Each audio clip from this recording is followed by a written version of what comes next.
Hello students of class 8. We are going to start a new lesson number 3 entitled migration. Now students, maybe you have seen animals and lot of birds. They travel long distances from one place to another. Even sea creatures, they swim long distances, traveling many kilometers to reach their destination. Now that type of a journey taken by animals together, by birds or by sea creatures, okay, like whales or some fishes, for long distances for where they want to go.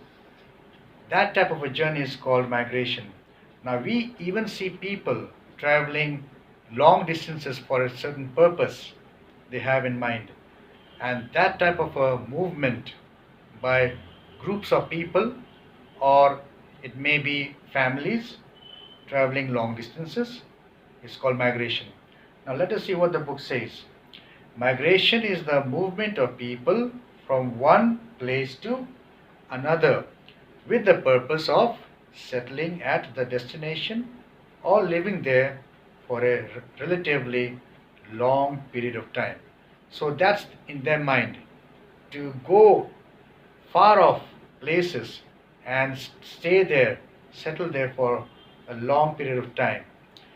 It often takes place, okay, when they have to cross political boundaries, or when they have to cross administrative boundaries like state boundaries, district boundaries, or they have to even cross international boundaries to go to a destination. So people can migrate temporarily or permanently. So migration may also take place voluntarily or forcefully. Now, voluntarily means they decide, they have a choice and they move on. But forcefully means if they like it or not, they have to be forced to move out from their place and to go to a new place. So there are two important processes related to migration. The first one is called emigration and the second is called immigration. Now what is the meaning of emigration? Emigration is the movement of people out of a region or country, and such migrants, now migrants means those people who are on the process of moving from one place to another, they are called migrants. Such migrants are called emigrants. Now what is immigration? Immigration is the movement of people into a region or a country. Okay, now they move into that new country. When they move into the new country, it's called immigration. Such migrants are called immigrants. Okay, these migrants of the immigration process is called emigrants, and these migrants of the immigration process is called immigrants. Now the place where the people are moving in, this is very important for you to understand, the moving in, that destination is called the receiving country, because the country receives them in the new place. The place from where the people are moving out of their own country, from their original country, that is called the sending country. Okay. Now we have types of migration. The first one is called the internal migration and the second is called the external migration. Now let's see the types of internal migration that we see. Okay, here we have 1, 2, 3, 4, 5 and 6 points here. Let's see the first point. When people move from villages to cities, it is called rural to urban migration. Rural means the village setup.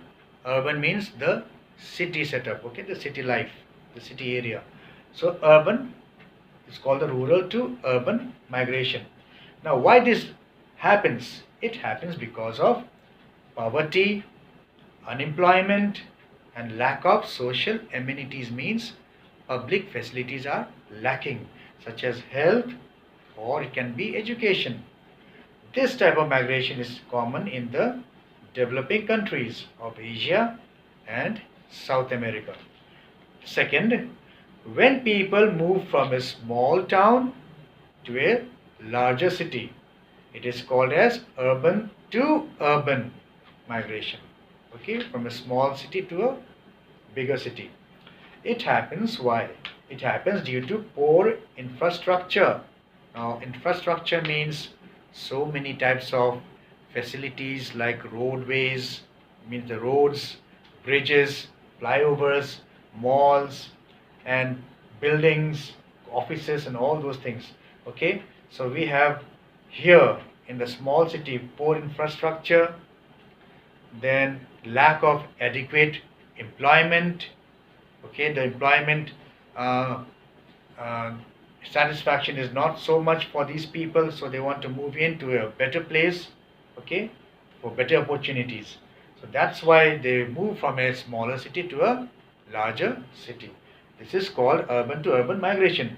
In India, many people have migrated from small towns and cities to the metropolitan cities like Delhi and Mumbai, okay, in search of jobs and better education and health facilities.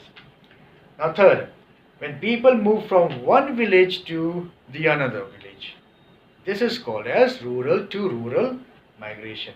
Now, why does it happen? We see that farmers, they move out from their own village. Why? Because it's overcrowded now.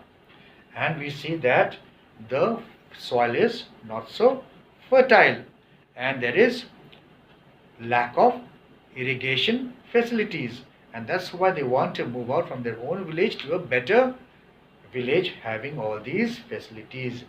This type of migration is common in Indian subcontinent. Now that means Indian subcontinent means India itself with Pakistan and Bangladesh and the Southeast Asia.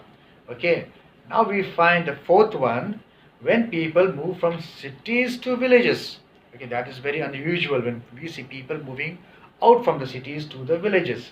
Now, it is also called as suburban areas. Suburban areas. That means the areas just around the cities, outskirts of the cities.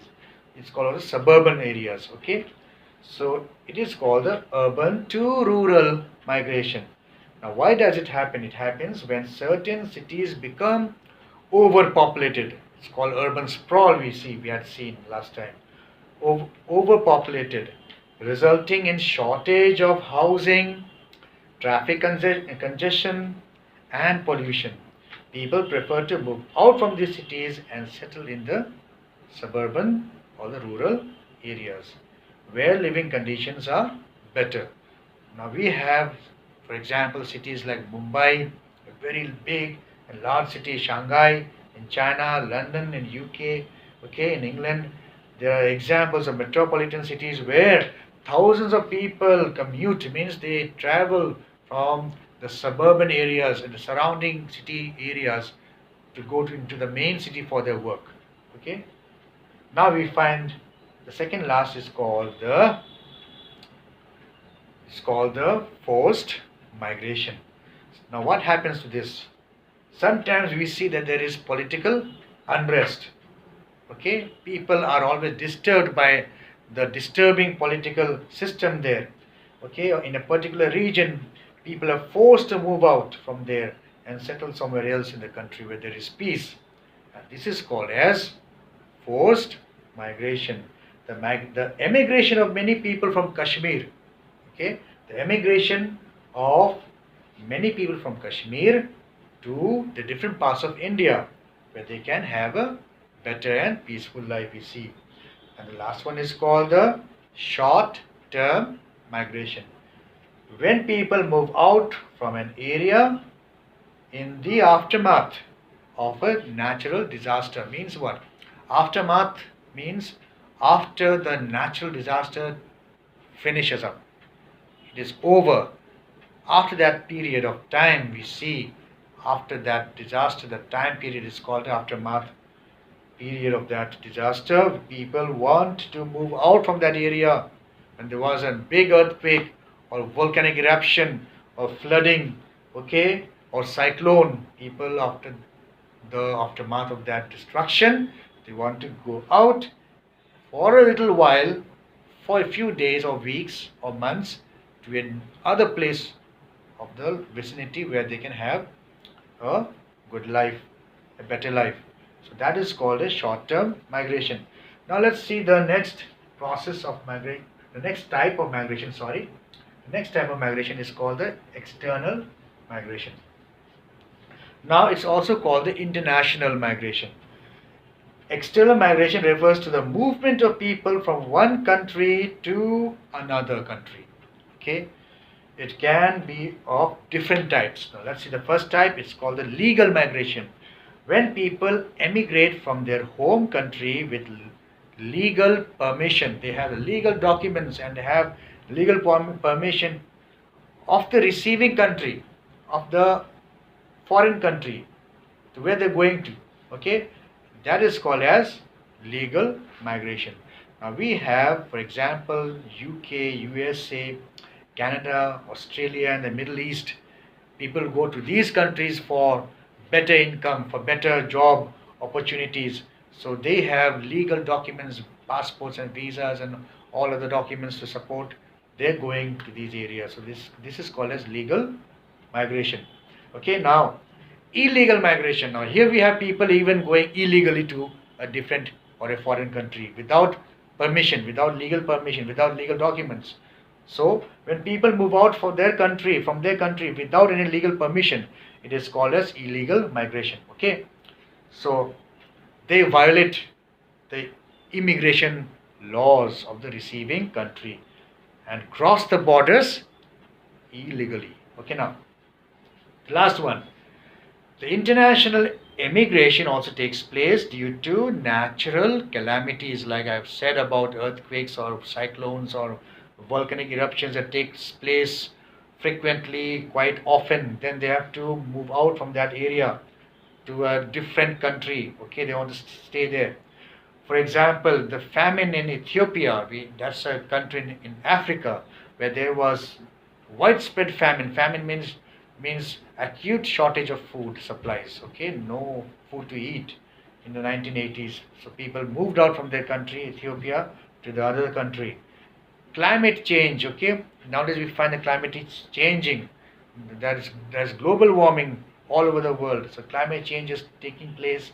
Rising sea levels that have caused the sinking of many islands in the South Pacific Ocean.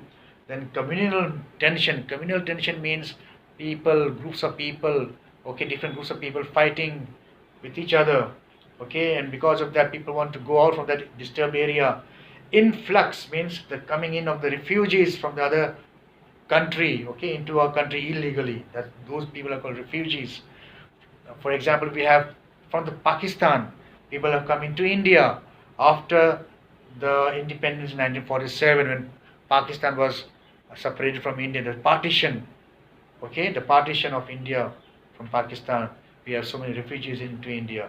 The civil war, when there is war in the country itself, okay, because of political factors, like we see in Syria, which is going on nowadays, people, they want to go out of their country to a different country. Okay, so these are the portion of your study for today, and I want you to answer these questions by yourself, by the videos that you go through.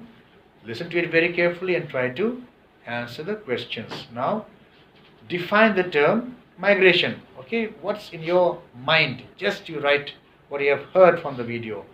Define the term migration. Number 2, who are refugees? Give an example from India. If you have a book, very good for you. You can see from the book. Then number 5, what do you mean by short-term migration? Then number 6, who are legal migrants? Then we go to the F part. Number 1, discuss the various ways in which internal migration takes place between villages and cities. Okay. Then F4, what are the different types of international migration? So students, do this by yourself. It's no problem that if you do it wrong also, no problem, because you're going to do it in your rough copy. Remember, these questions, when you do it for the first time, do it in your rough copy. Okay. Now, when I give you a signal, when I give you the indication that you can go for the fair copy, then you do it in a fair copy. For now, do all these questions in your rough copy. Answer these questions in your rough copy. Thank you, class.